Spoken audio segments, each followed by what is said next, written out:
Asking about the case in Bolivia where people were, where the private enterprise that had moved into furnished water had come in and shut down people's access to their own borewells. And so I was just wondering if there was any, conservation method built into that, or why they would do that. For instance, was it about groundwater regulation or monitoring? Of course, the argument behind it is groundwater regulation and monitoring. And I guess the supplementary argument is that this would help in conserving the groundwater. But the way it is being done clearly shows that that's not really the motive. The motive is to shut other kind of resources or supplies or access to the people, so that the private corporation can maintain its monopoly on water services.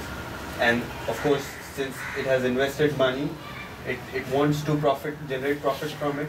It wants to control the supplies so that its revenue streams are not really hampered.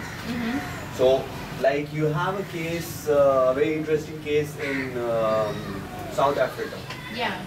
So there, I think this was in Johannesburg, where the water supply was not exactly privatized, but what they did was in the poor and low income areas, they installed those water kiosks, like the ones that you were mentioning. Where people can pay? They can insert their card and get whatever amount of water they want. Okay. So that really, I mean, the argument behind it was that this would help people to get water easily. First, second, this would help in reducing losses of water because of the water supply to these income areas, where there were losses due to leakages and theft as well. So losses would be reduced because there would be no theft and no leakages.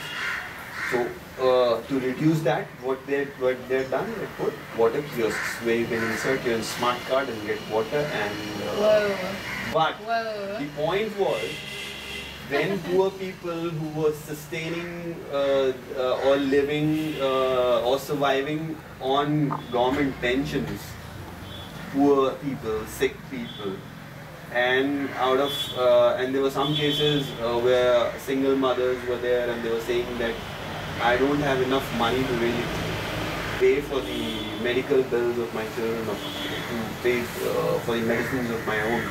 How I'm supposed to pay for water? So what they did, when the access was cut off, they used to go and get water from the nearby contaminated water streams and tanks. And that led to a huge spread of cholera twice in South Africa.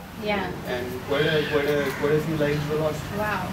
Well, in South Africa is an interesting case because I don't know that much about it. Whatever. You can correct me if you know. It's an interesting case because they were, I think, the first or among the first of all nations to make it a constitutional right that everybody has access to something like water.